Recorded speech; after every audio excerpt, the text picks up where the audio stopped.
Misk is joining us. She's a learning coach. She's from the City of Westminster College, and she's going to talk to us about Flipgrid, which I'm really excited about. If you haven't used Flipgrid yet, it is a fantastic tool, and Misk is going to tell you all about why that is. If you'd like to share your presentation, Misk, I'll stick your video on the screen. Okay. Yeah. Okay.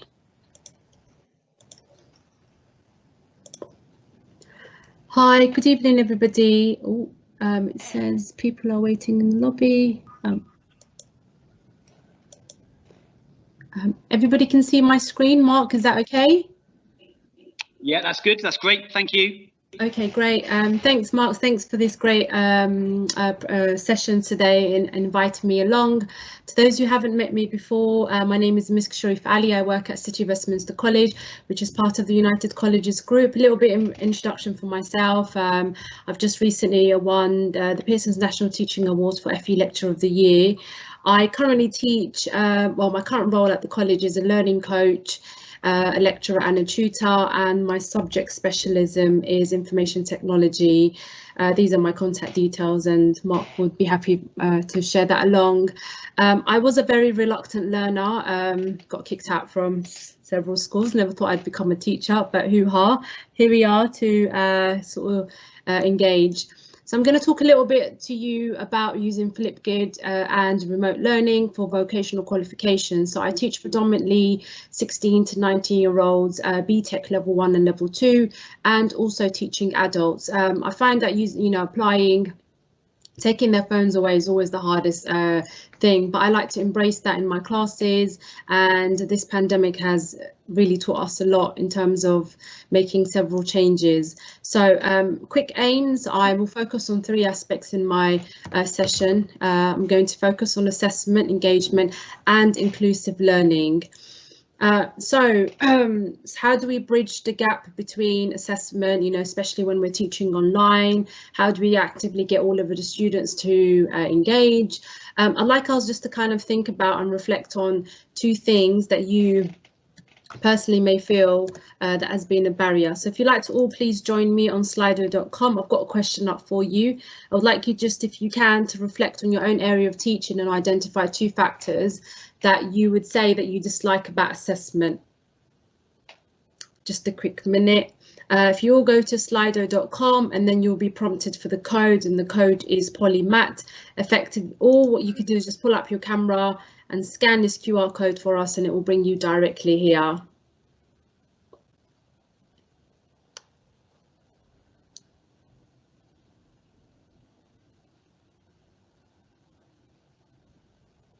Okay, marking, yep. So my session is going to be a lot about reducing the marking. I'll keep that running in the background and permit everybody to kind of share, and I'll come back to it. So marking, it's one of the greatest challenges, I suppose, in teaching. I don't know about everybody, but for me, I like to always set my assessments in a way where I can have my hot chocolate whilst I'm watching my EastEnders and mark at the same time. So how do I do that? I'd like to share a few tips with you. I've also been awarded the Microsoft Expert for this, MIE Expert status. So that obviously involves in working with a lot of the Microsoft packages, Microsoft Word, Forms, Excel, PowerPoint. And how do we combine all of that into Flipgrid and making marking more enjoyable, making assessment more enjoyable, and really getting our learners to bridge that gap between A to B, getting them to not know what to do, going away from the traditional classroom, writing on the board, and effectively getting them to move forward. And ultimately, through remote learning, we all know that we've heard a lot from the individuals who've presented today, through a computer, and effectively watching them grow. So there's a lot of things that we can do in bringing our classrooms to life, rather than sort of, looking at a computer screen. So for me, I love embracing technology. I love to get my learners in any way possible to get them to use their phone. Although in our college, we have a rule where phones are only permissible if it's related to the session and learning. But apart. So we have a sort of a no phone policy. Myself teaching IT, any opportunity that I can get them to take a picture, to record, whether it's a video or as a sound, I like to bring that all to come to life and effectively move that forward to Flipgrid. How do I do that? So again, you know, I use a range of strategies. So for myself, getting them to interview teachers, friends, family, you know, getting them to have a look on their own social media accounts if they have social media, you know, improving their literacy skills, you know, listening to recordings, you know, sort of directing them, literally what's around them. So I try to always think about, you know, what they can have access to at home. So during the pandemic, it really sort of gave me a lot of tips. And yes, I would like to put my hand up and say I was never really confident.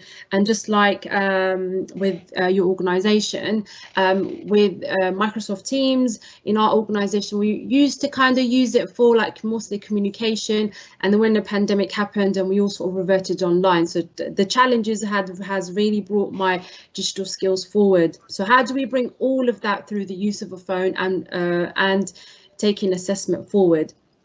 So I would just like to share with you a few examples. So I teach on level 2 and level 1. So the BTEC framework, there's many units, as we all know.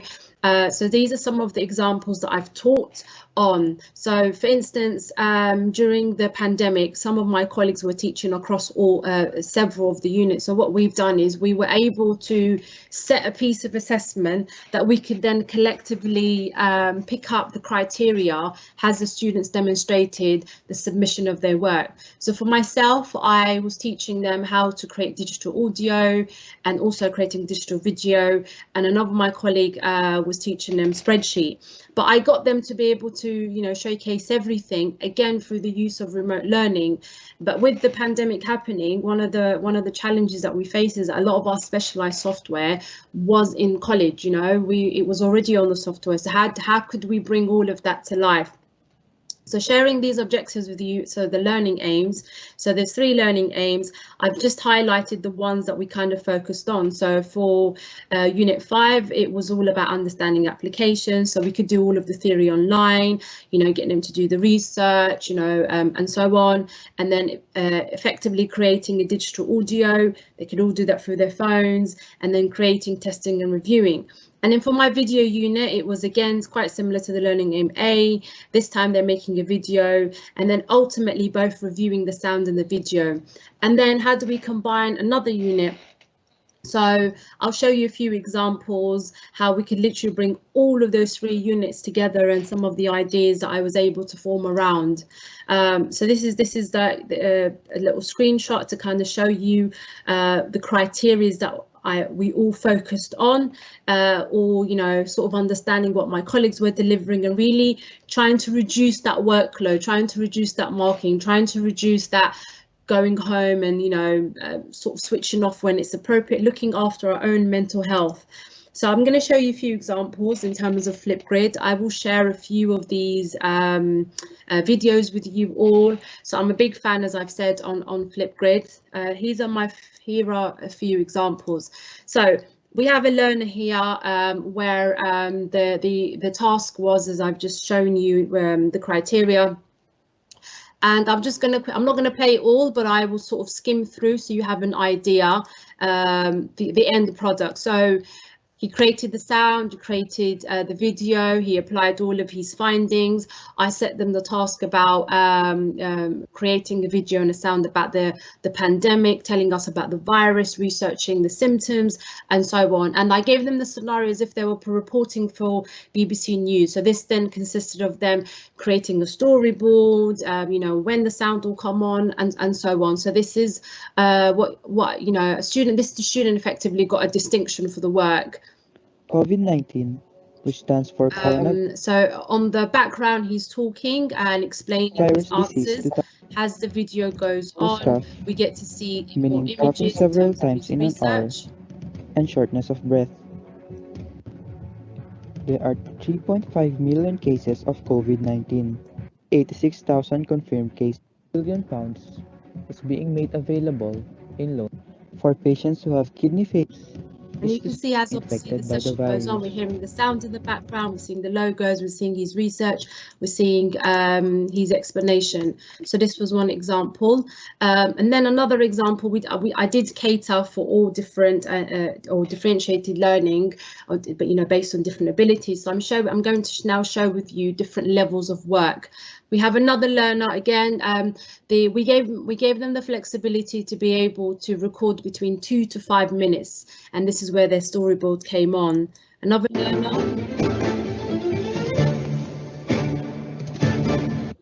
Hi, my name is Nakeem Lai Morgan, and today we're going to be talking about the coronavirus. Coronavirus disease, underlying medical problems. So again, this is another learner in terms of his own storyboard, the pictures. So he decided to talk over the PowerPoint and explain his answers using quite similar, took pictures, used Photoshop to be able to edit and bring that all to life. Respiration disease and cancer are most likely stay at home, protect the NHS, and save lives movement. Many countries have been going swimmingly and smoothly.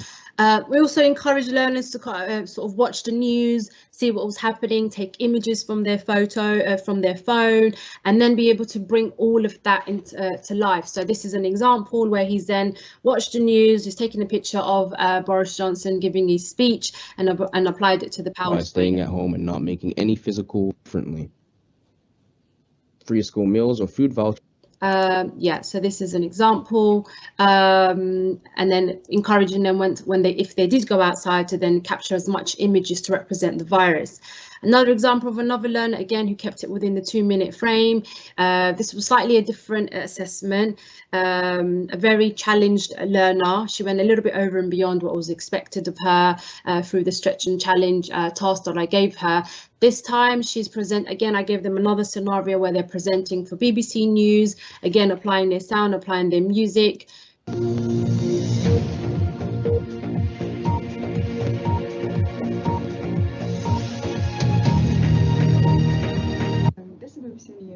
So she got quite creative, and I've encouraged them to be able to change their outfits, you know, wear something smart, present themselves very well, and getting their family to be able to hold that phone and record them. Again, you'll be able to see, you know, she's got the BBC logo there. The PowerPoint is playing in the background because we did the whole concept of learning the criteria. So as you can see, back to my syllabus, it was all learning about the application of the video, understanding the different formats and so on. So she's applied that into her video.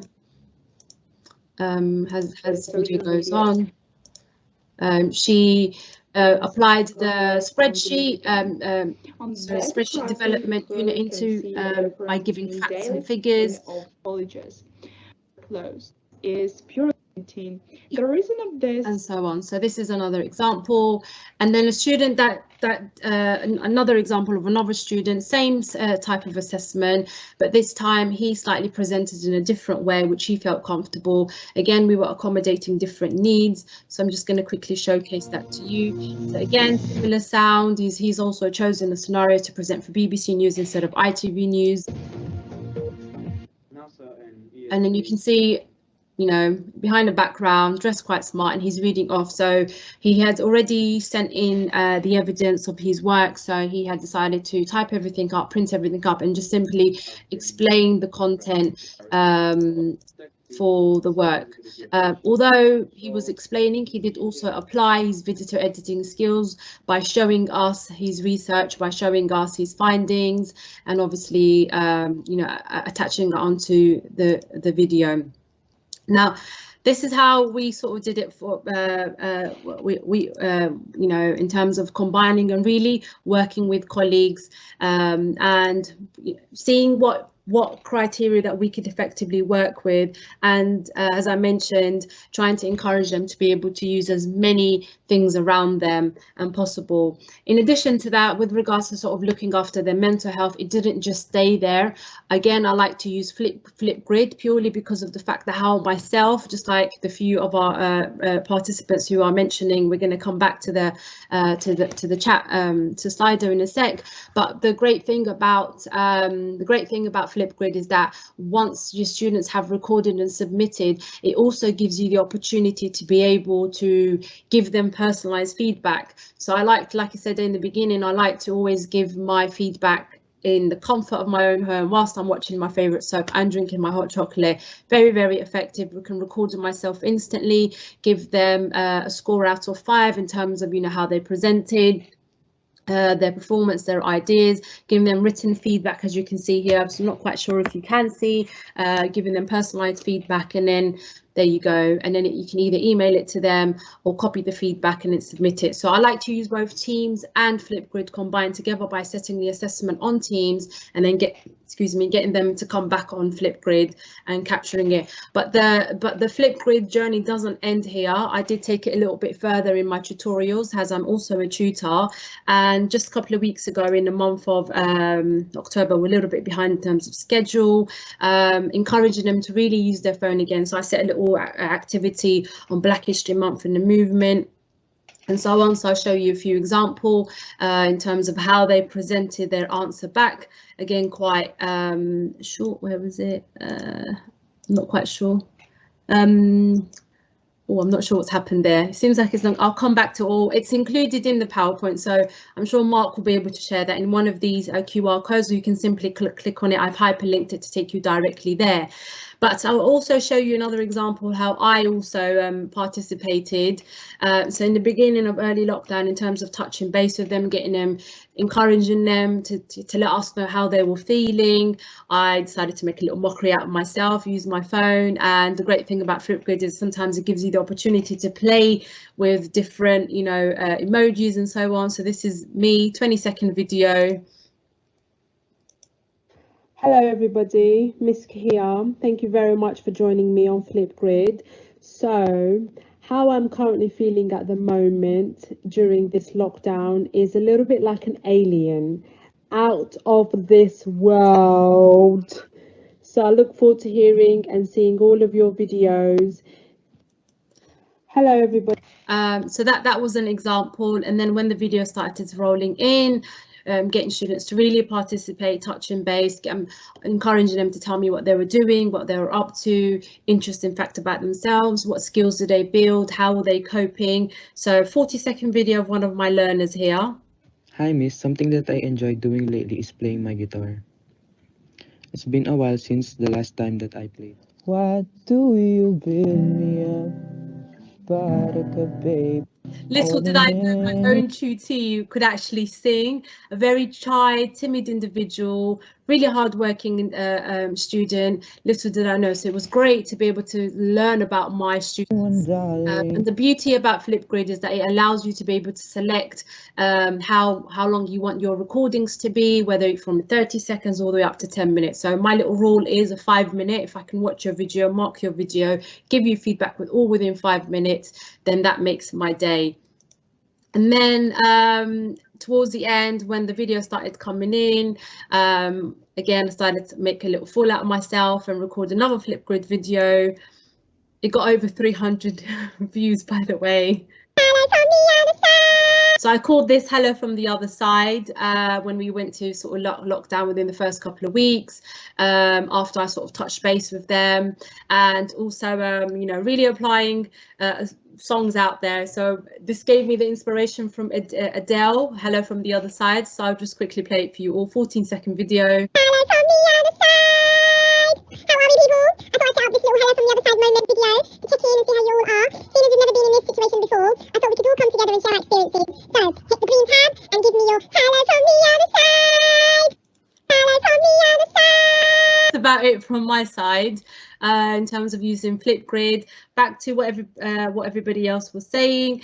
So in terms of reflecting in our areas of teaching, data entry, marking, time consuming, I've hopefully given you a little bit of an idea now in terms of assessment, marking and reducing that data entry. Sorry, Mark, I'm not sure if I've went over and exceeded over my 10-minute time frame.